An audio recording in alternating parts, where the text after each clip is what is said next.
Welcome to Behind the Wines, a freshly bottled podcast about Australian wine, the wines we love, and the people behind them. My mission is simple.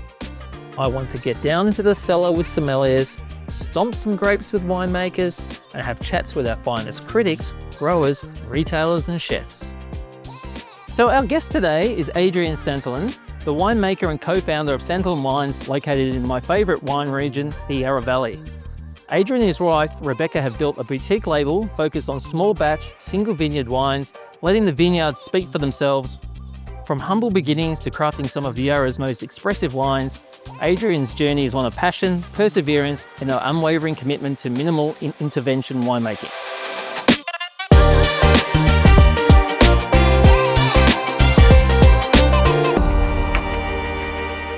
Welcome to Behind the Wines, Adrian. Thank you. What led you to start Santolan Wines, and how did you know it was the right time? Well, my wife and I, Rebecca, always wanted to make our own wine, and we'd been working for different wineries for a number of years, and we just got to the point where we wanted our own destiny in our own hands. And I think that came around in about 2011. We started thinking about what we could potentially do to start making our own wine. And there was a vineyard that came up for lease, and we nearly thought about leasing it. We probably made the good decision not to start with vineyard first, because the resulting growing season was quite wet and terrible. So we lucked out of that one. But then in 2012, we made the decision to let's get our own business started. We purchased some fruit from a vineyard that we still purchase fruit from today, 2 tons of Pinot Noir, and we purchased a barrel, a little tank, found somewhere to make the wine, and that was all funded by essentially what we were saving up to use as a house deposit. So that was a scary decision that we made, whether we should buy a house or waste our money on making wine. Sounds very brave indeed. And was that Thousand Candle? It was, yeah. So it's Thousand Candles Vineyard, and I worked with Stuart, who's a vineyard manager there since they began. I worked with him at De Bortley Wines in previous employment, and so that was one of the first phone calls I made, and see if I could secure a little bit of fruit, and I knew it'd be good quality. And what was it actually like when you got that first batch? Because you're thinking, I made this financial commitment. Reality, hits the road when you get the batch. Nerve-wracking, because the cost, you don't want to make any mistakes. So things that you probably don't worry too much about during the whole process, really, looking and worrying about every single little step of the way. So even during fermentation, where there's natural weird smells that might happen early on, or you're worried about the fermentation not finishing off, or will there be enough wine to fill a barrel, and what are you going to do with the alley, the headspace in the barrel if it's not full? And so all those little things that are really sort of inconsequential when you're off and running or working for someone else. First time with your own fruit, you really thread about those things, yeah. So how do you choose the vineyards you work with? I think the first thing that we do, we think about a wine that we want to make. So obviously, being in the Yarra Valley, we wanted to make Pinot Noir and Chardonnay. And we started with Pinot Noir in our first year in 2012, and then we added a Chardonnay in 2013. And then once we make the decision to go, okay, let's make that wine, then we go on the hunt for some fruit, and it's trying to find a reputable vineyard, maybe someone that we've worked with, previous company, and trying to secure the best fruit possible, and one that will help make the style of wine that we want to make.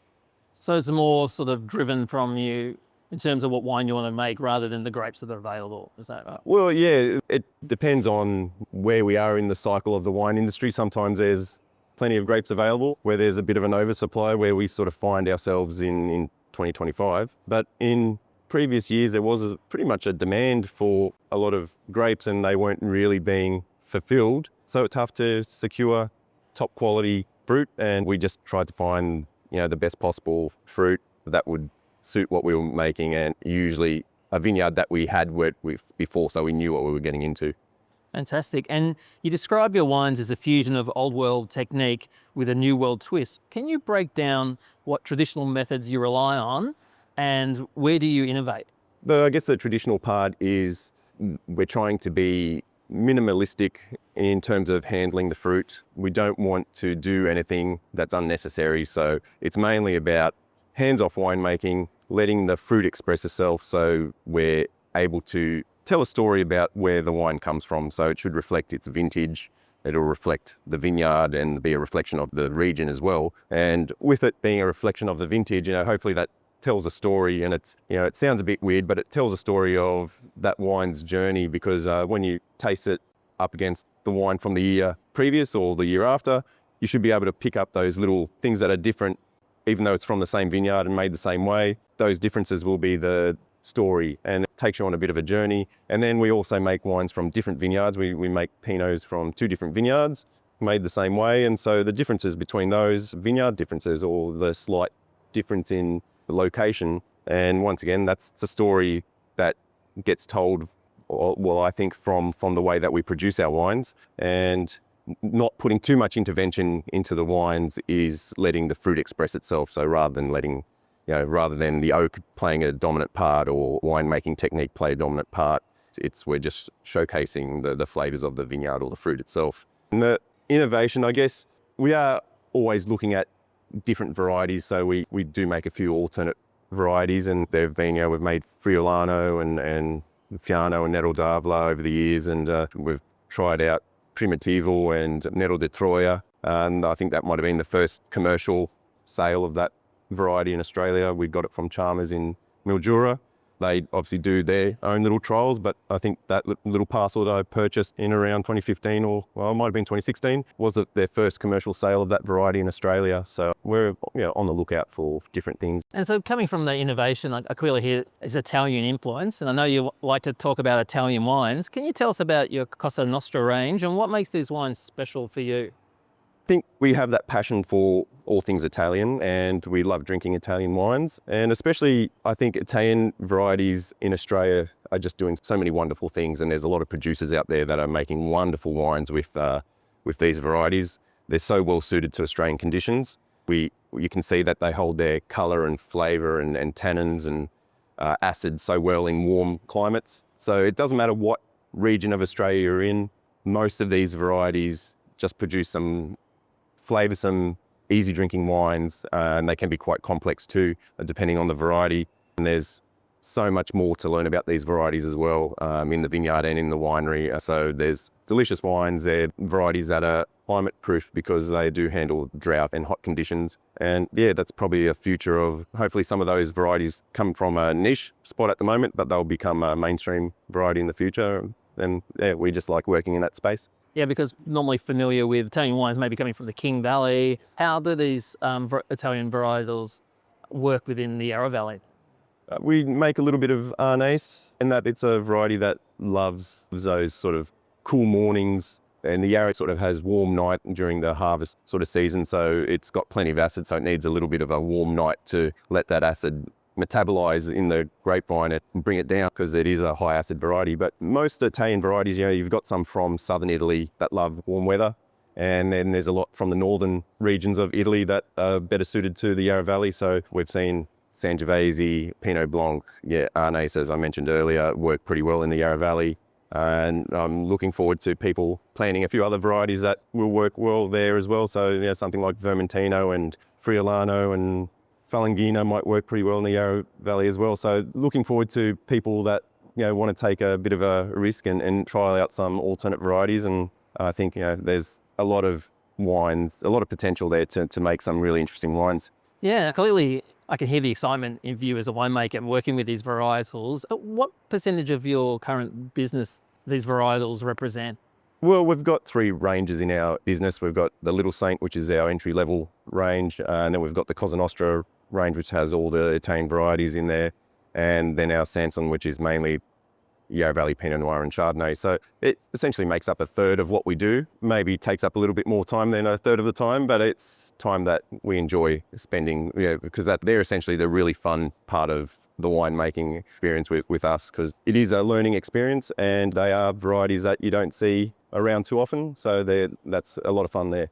And to get back to the Italian wines, I've always loved them because I always thought they're made for food. Yeah. Would you agree with that? Definitely, it's the quintessential thing about Italian family life. It's wine, food, family, and whenever there's food on the table, there's definitely a carafe of wine or a bottle of wine on the table as well. So a lot of those Italian wines have beautiful, especially the red wines, have beautiful structural tannins that just go really well with whatever type of meal that you're having. And then the white wines, they usually have either lovely aromatics or some lovely white wine phenolics or lingering acidity. So basically just about every Italian wine that I've ever had, or any Italian variety I've worked with and made, it's always best enjoyed with food.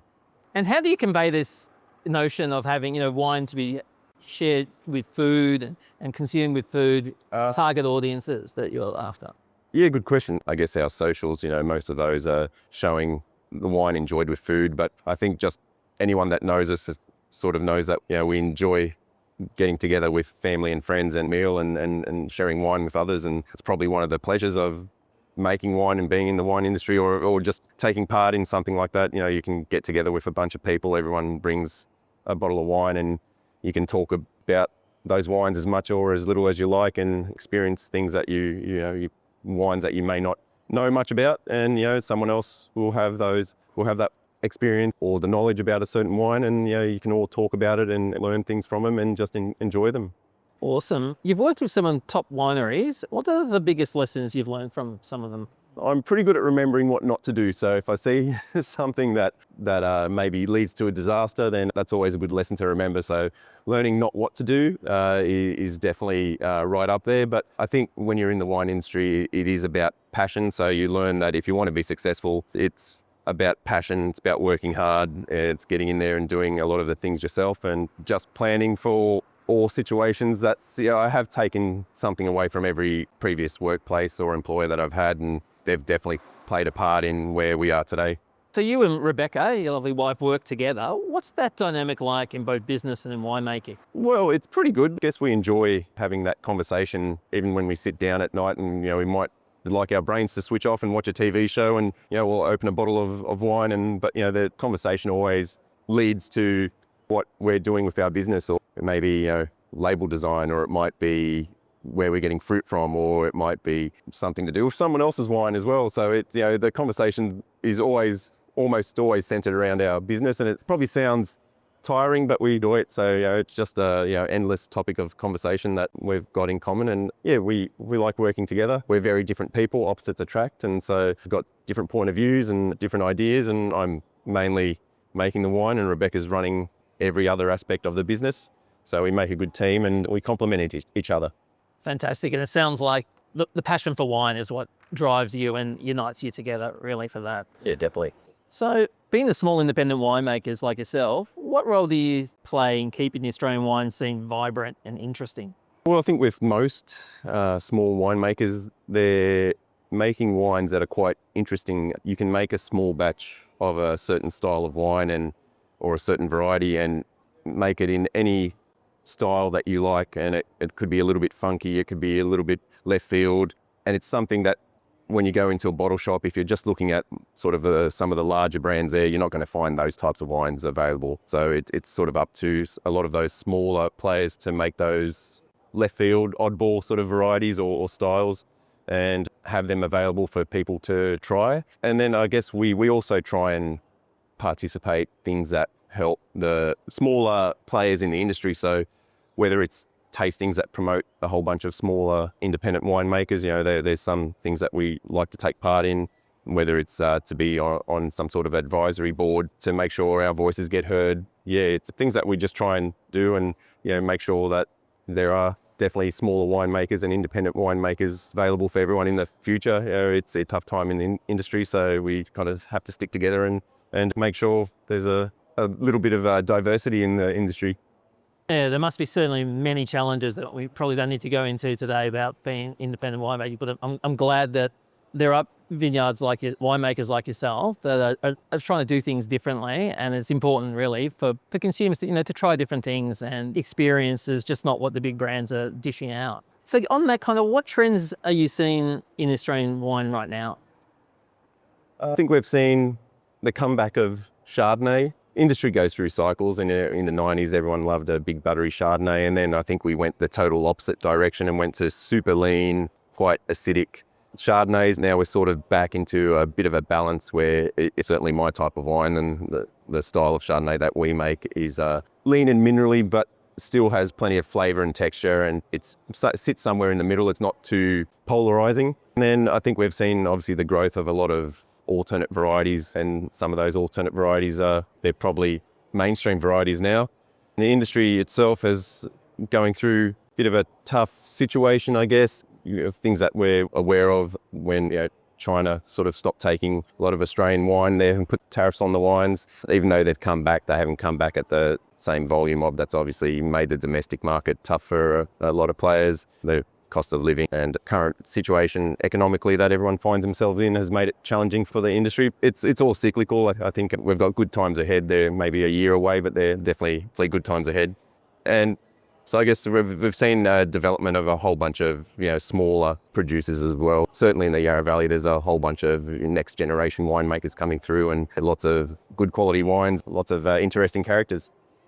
And just briefly, going on the good times ahead, what makes the Yarra Valley such a special place for winemaking? Well, I think it's got a bit of history when it comes to winemaking. It's one of the earlier sort of planted regions in Victoria. And we've got some well-established vineyards there, but just the climate, it's ideal for Chardonnay, perfect for Chardonnay. I don't think we've had a bad vintage when it's come to Chardonnay for a very, very long time.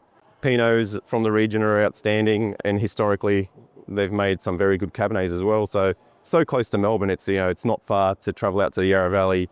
So it's a great tourist destination as well. But it's a lovely spot to be in, the rolling hills and the green pastures, and just a lovely spot in the world. Adrian, it's been fascinating diving into your journey, your philosophy, and of course your love for Italian varieties. But before we wrap it up, I like to have a bit of fun with a segment I call Half Glass Full. It's a quick fire round of questions, no thinking, just instant response. Are you ready to go? Describe in one word growing up in Griffith. Challenging. Favourite bottle of wine? It's not your own. At the moment, it's absolutely gorge Pinot from Tasmania. Best food pairing for your Pinot Noir? It has to be Peking duck pancakes. It's always duck, Pinot and duck. One Yarra Valley winery besides yours that everyone should visit? Oh, so many to choose from. Let's go with, well, do they need to have a cellar door, or can it just be a small producer? Shout out for some single producers. I think if you can find any wines made by Sean Crinnion under his label Dappled Wines, search them out. Fantastic. What's the best advice you've ever received about winemaking? Less is more. Chardonnay or Pinot Noir? Chardonnay. Favourite Italian wine? Favourite Italian wine? It's Nerello Mascalese from Etna. Lovely. What's your guilty pleasure drink? Doesn't have to be wine. It's probably a gimlet. Favourite Yarra Valley restaurant for a long lunch? Oh, that's a good question. Olivinia. What's the most underrated grape variety in Australia? Underrated? I would probably say, and then this will be playing to my bias, Vermentino. It makes some wonderful wines, and it's kind of like the Chardonnay of Italy, where it doesn't matter what region it's in, it's going to produce a wonderful wine, but in varying styles. If you weren't a winemaker, what would you be doing? I don't know, it's all I've ever done, so I wouldn't be very good at whatever I was doing. I'd probably be driving a forklift. Okay.